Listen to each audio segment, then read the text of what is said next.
Himachal Pradesh high court में भी तलाशी अभियान चलाया जा रहा है। हालांकि अभी तक मौके से कोई विस्फोटक सामग्री या कुछ भी संदिग्ध नहीं मिला है। हिमाचल प्रदेश हाईकोर्ट को बम से उड़ाने की धमकी का ये पूरा मामला है और बताया जा रहा है कि देश भर के न्यायिक परिसरों में इस तरह के धमकी भरे ईमेल्स आए हैं। शिमला से कपिल ठाकुर हमारे सहयोगी जुड़ चुके हैं फोन लाइन पर। कपिल, क्या कुछ छानबीन हो रही है? कब ये मेल आया? क्या कुछ मौके से जानकारियां हैं आपके पास?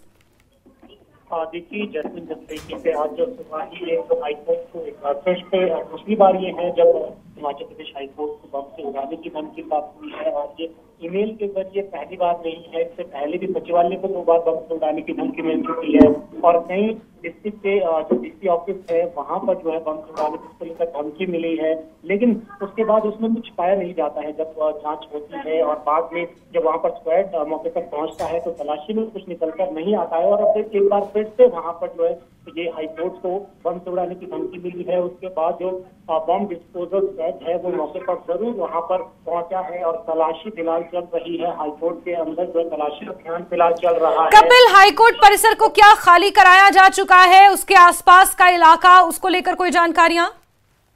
देखिए जैस्मिन, अभी तक जो स्थिति है वो बिल्कुल सामान्य है और कोई भी वहाँ पर परिसर को फिलहाल खाली नहीं करवाया गया है और सिर्फ स्क्वाड वहाँ पर पहुंचा है और वो वहाँ पर तलाशी अभियान चला रहा है और तलाशी जारी है और अभी तक कुछ भी उसमें निकल कर नहीं आया है। इस तरीके की कोई भी जो संदिग्ध वहाँ पर सामग्री प्राप्त नहीं हुई है। जिस तरीके ये जो ईमेल मिली है उसमें अभी तक कोई भी कुछ मिला नहीं और स्थिति जो है पूरी तरीके से सामान्य है। ठीक है कपिल, बहुत शुक्रिया हमारे साथ जुड़ने के लिए। तो स्थिति पूरी तरह से अभी सामान्य है। हिमाचल हाईकोर्ट परिसर की आपको ये तस्वीरें दिखा रहे हैं। यहाँ पर बम निरोधक दस्ता जरूर पहुंचा हुआ है। पुलिस ने पूरे इलाके को अपने मुहासरे में ले लिया है। छानबीन, तलाशी अभियान यहाँ पर जारी है, लेकिन स्थिति पूरी तरह से सामान्य है।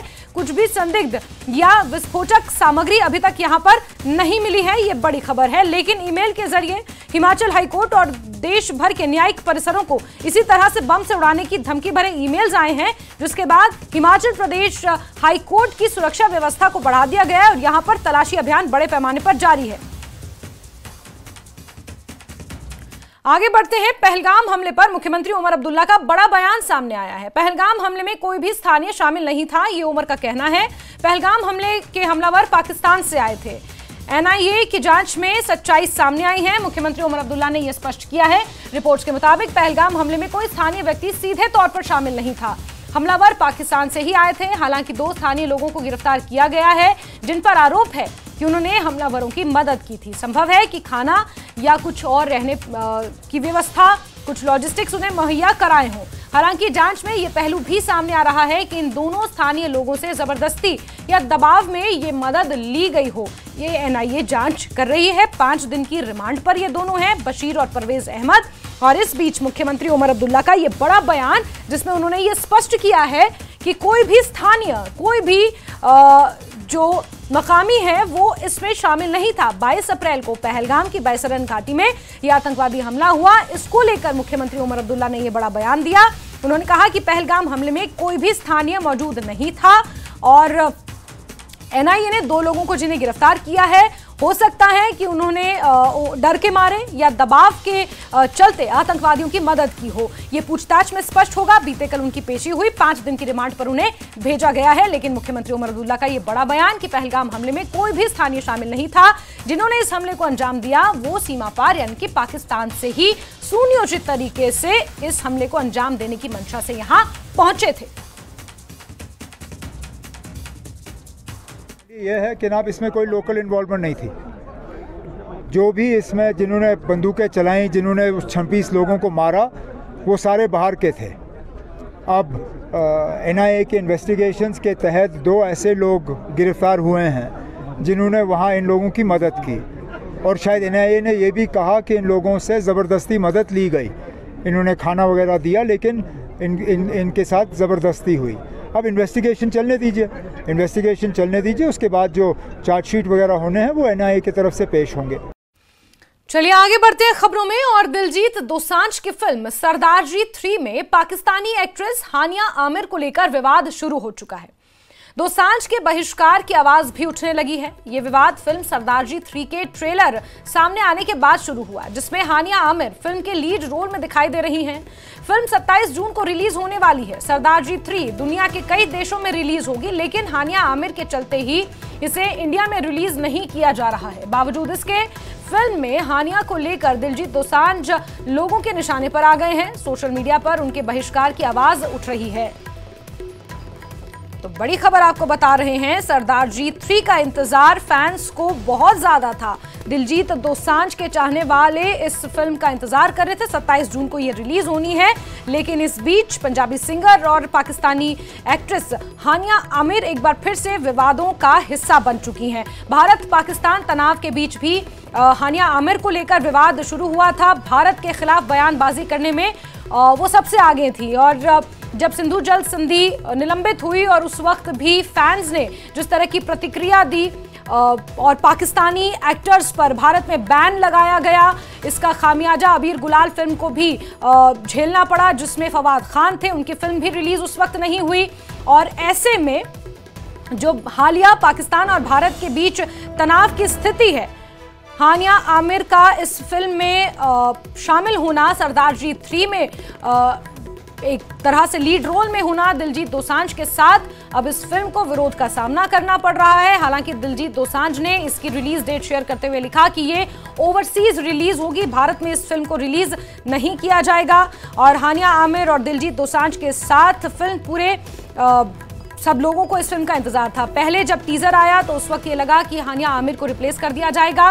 नीरू बाजवा भी इस फिल्म में है, जो सरदारजी 1 और सरदारजी 2 में भी थी, और ऐसे में फैंस ये उम्मीद कर रहे थे, भारतीय ये उम्मीद कर रहे थे कि हानिया आमिर को इस फिल्म से निकाल दिया जाएगा, उन्हें रिप्लेस कर दिया जाएगा। लेकिन जब ट्रेलर और हाल ही जो तस्वीरें दिलजीत दोसांझ ने सोशल मीडिया पर साझा की, उसके बाद फैंस का गुस्सा 7वें आसमान पर है और भारत में ये फिल्म रिलीज नहीं होगी, और ये और ज्यादा विवादों को यहाँ पर उत्पन्न कर रहा है, जन्म दे रहा है, और ज्यादा विवाद इसकी वजह से खड़े हो रहे हैं। हालांकि पाकिस्तानी कलाकारों ने हानिया आमिर, जो कि पाकिस्तानी कलाकार हैं, अपने सहयोगी कलाकार की खूब तारीफ की है। उन्होंने कहा है कि ऐसे समय में जब भारत और पाकिस्तान के रिश्ते बेहद तनावपूर्ण हैं और एक्टर्स पर बैन लगाया गया है पूरी तरह से, ऐसे में हानिया आमिर का इस फिल्म में रोल अदा करना एक साहसिक और ऐतिहासिक कदम पाकिस्तानी एक्टर्स इसे बता रहे हैं। चलिए आगे बढ़ते हैं, और इजराइल के सेना प्रमुख की ईरान को धमकी सामने आई है। इजराइल के सेना प्रमुख ने यह कहा है कि ईरान को पूरी ताकत से जवाब देंगे। इजराइल के सेना प्रमुख ने यह भी कहा है कि अब ईरान पछताएगा। इजराइल के सेना प्रमुख का यह भी कहना है कि सीजफायर तोड़कर अच्छा नहीं किया। तो जहां एक तरफ डोनाल्ड ट्रंप ये बयान दे रहे हैं, अपने ट्रूथ सोशल के जरिए दुनिया को मैसेज दे रहे हैं कि दोनों देश सीजफायर में अब एंटर कर चुके हैं और इसे वायलेट ना करें। दूसरी तरफ बेंजामिन नेतन्याहू का बयान अभी सामने आया था, जब उन्होंने ये कहा कि हमारे युद्ध का उद्देश्य पूरा हो चुका है, हमने ईरान के परमाणु जो उसका प्रोग्राम है और सैन्य ठिकाने जो हमें जिन पर निशाना साधना था, हम साध चुके हैं और अब हम सीज फायर की ओर बढ़ रहे हैं। ऐसे में इजराइल के सेना प्रमुख की ईरान को धमकी, इसे क्या समझा जाए? पूरी दुनिया में इस वक्त एक विरोधाभास की स्थिति पैदा हो गई है, कंफ्यूजन की स्थिति पैदा हो चुकी है।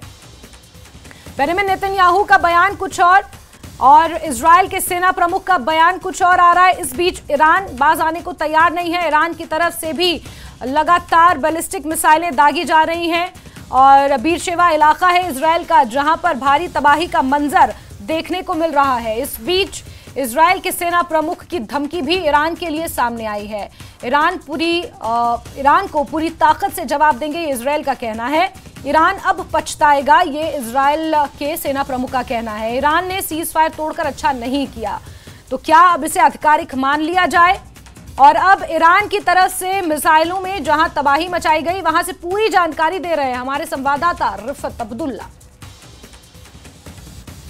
बीरशेवा इलाके में हूं, जहां पर ईरान के मिसाइल ने तबाही मचाई है। जो आप मेरे पीछे बिल्डिंग देख रहे हैं, ये पूरी तरह से तबाह हुई है ईरानी मिसाइल अटैक से। और ये अटैक तब हुआ जब डोनाल्ड ट्रंप ने एक स्टेटमेंट जारी किया, उसके बाद ही ईरान ने एक बैराज ऑफ मिसाइल्स लॉन्च किया और अब यहाँ पे रेस्क्यू ऑपरेशन चलाया जा रहा है। अभी तक 4 लोगों की यहाँ पे यानी 4 इसराइली नागरिक जो हैं वो मारे जा चुके हैं, 7 जो हैं जख्मी हैं और करीब 10 से 15 मलबे के नीचे दबे हुए बताए जा रहे हैं, जिनको निकालने का यहाँ पे काम किया जा रहा है। मैं दिखाने की कोशिश करूँगा।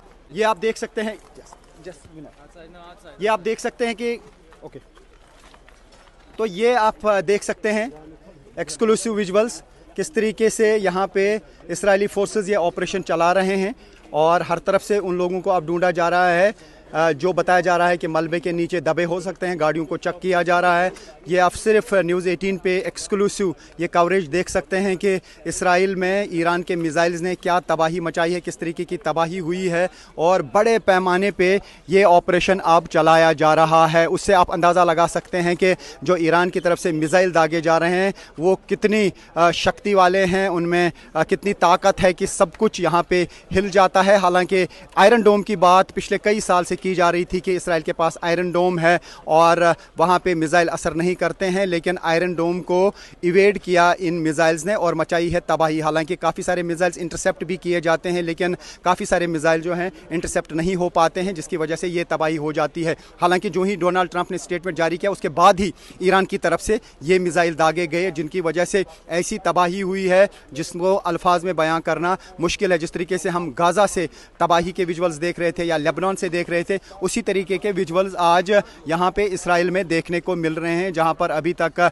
इस हमले में 4 लोगों की मौत हुई है, 7 लोग जो हैं वो जख्मी बताए जा रहे हैं और कई लोग अभी मलबे के नीचे दबे हुए हैं इस बिल्डिंग में। और न्यूज़ 18 पे आप ये एक्सक्लूसिव विजुअल्स देख रहे हैं इसराइल के बीर शिवा इलाके में, जहाँ पर ईरान के मिसाइल ने जहाँ पर तबाही मचाई है और अब इसराइली फोर्सेस यहाँ पे मलबा हटाने का काम कर रहे हैं और देख रहे हैं कि कोई गाड़ी में तो नहीं था। पूरा इंश्योर किया जा रहा है कि अगर मलबे के नीचे लोग दबे हैं उनको निकाला जाए। बताया जा रहा है शायद 10-15 लोग मलबे के नीचे दबे हो सकते हैं और उनको निकालने की कोशिश जो है बड़े पैमाने पे की जा रही है। और ये एक्सक्लूसिव विजुअल्स आप सिर्फ न्यूज़ 18 पे देख सकते हैं कि किस तरीके से यहाँ पर ये इसराइल के डिफेंस फोर्सेस जो हैं वो यहाँ पे ये ऑपरेशन चला रहे हैं।